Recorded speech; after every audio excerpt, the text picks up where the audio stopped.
The house that watches, a home you'll never escape. When my sister Marie and I inherited our grandmother's house, we thought it was a blessing. The property was a sprawling, three-story Victorian home on the outskirts of a small, forgotten town. It had a wraparound porch, a garden overtaken by wildflowers, and windows that gleamed in the sun. It was the kind of house you'd expect to find in a fairy tale. But it wasn't a blessing. It was a curse. The house had been empty for nearly a decade, ever since Grandma died. The locals said no one wanted to buy it because it was strange, but no one ever elaborated. For Marie and me, it seemed like an opportunity. We were both struggling financially and the house was paid off. We decided to move in together and renovate it, planning to sell it once it was restored. When we first arrived, the house was exactly as I remembered it from my childhood, except for the smell. The air was thick and stale, carrying a faint, acrid scent that clung to the back of your throat. Marie waved it off, saying the house just needed airing out, but I noticed the smell seemed stronger in some rooms than others, particularly in the basement. We set to work cleaning and organizing. The house was full of old furniture, faded photographs, and boxes of forgotten treasures. Grandma had always been a collector of oddities, taxidermy animals, antique dolls, strange paintings. The kind of things that made the house feel less like a home and more like a museum. The first few days were uneventful. We scrubbed floors, threw open windows, and reminisced about our childhood visits. But on the third night, things started to change. It began with the noises. At first, they were subtle, creaks and groans that we chalked up to the house settling. But then they grew louder. Footsteps echoed through the halls at odd hours, heavy and deliberate, as though someone or something was pacing. One night I was lying in bed when I heard a loud bang from the attic, as though something had fallen. When I went to investigate, the attic was empty. Marie dismissed it as my imagination, but I could tell she was uneasy too. She had started sleeping with the lights on, and I noticed she avoided going into the basement. I didn't blame her. The basement was the worst part of the house, cold, damp, and suffocatingly dark.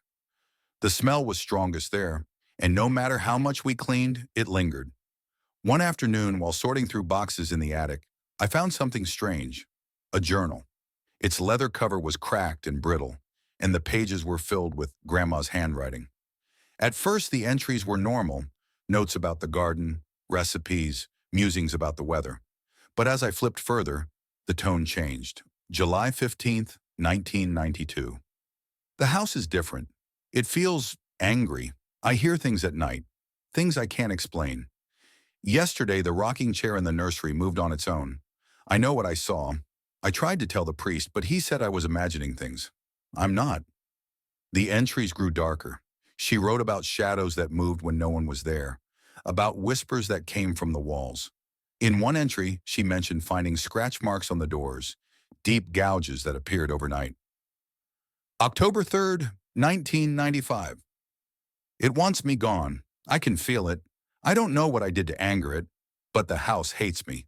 I see it in the mirrors, in the windows. It's always watching. I showed the journal to Marie, but she refused to read it. Grandma was old, she said. Maybe she was just confused. But I couldn't shake the feeling that Grandma had been telling the truth.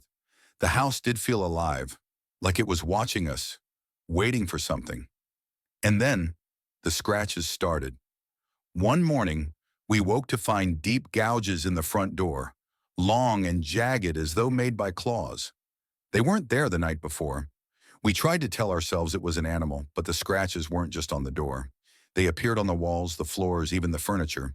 They spelled out words, Leave.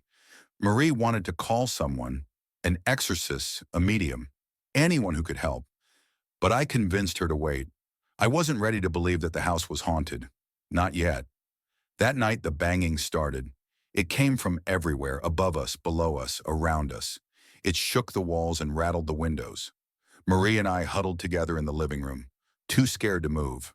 And then the whispers began. They came from the walls, soft and insistent, overlapping voices that spoke in a language I couldn't understand. I pressed my ear to the wall, trying to make out the words, but the moment I did, the whispering stopped. And then I felt it, a hand, cold and clammy, gripping my wrist. I screamed and pulled away, but there was no one there. Marie grabbed my arm, her eyes wide with terror. "We need to leave," she said. "Now!" We packed our bags and drove to a motel that night, vowing never to return.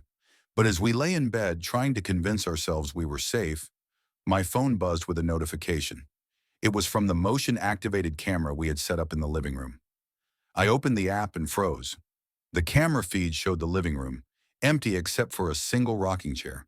It was moving, slowly and deliberately, back and forth. And then a shadow passed in front of the camera, a tall, dark figure with glowing eyes. The feed cut out. Marie and I stared at each other, too terrified to speak. The next morning we called a priest and begged him to bless the house. He agreed, but when we arrived at the property, he refused to go inside. "This place," he said, his voice trembling, "is not of God. The house is still there, waiting. No one will buy it. No one will even step foot inside. But sometimes, late at night, I dream of the rocking chair, of the shadow with glowing eyes. And when I wake, I swear I can smell it. The acrid scent of the house that hates me."